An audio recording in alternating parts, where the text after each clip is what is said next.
ఏమీ చేయలేకపోతాం. దేవుడి కోసం మనం ఏమీ చేయలేకపోతున్నాము. మా దేవుడు పడే శ్రమ కూడా మనం పడలేకపోతున్నాం. ఎందుకంటే దేవుడికున్న జ్ఞానము మరియ మనకు లేదు. ఎందుకంటే దేవుడిని ఒగ్గిస్తాము, దేవుడిలో ఉండట్లేదు. కాబట్టి యేసయ్య ఈరోజు ఎంతో శ్రమ పొందుతాడు. ఎందుకంటే మన పాపాలు దోషాల కోసము, మనం చేసిన పాపాల కోసం మన కోసం దేవుడు శ్రమలు పడ్డాడు, మన కోసం బాధలు పడ్డాడు. ఎందుకంటే దేవుడు గొప్ప దేవుడు కాబట్టి. అలాగే మనం దేవుడి కోసం మనం బాధపడాలి, దేవుడి కోసం శ్రమ పడాలి, దేవుడి కోసం మనం బతకాలి, దేవుడి కోసం యేసయ్య కోసం మనం దీవించాలి, యేసయ్య కోసం మనం బ్రతకాలి అన్నట్టుగా మనం దేవుడి కోసం బతకాలని నిర్ణయించుకోవాలి.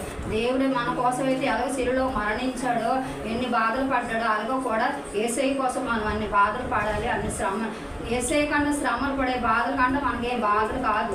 దేవుడే భరించాడు, మనం భరించడు ఏమాత్రము.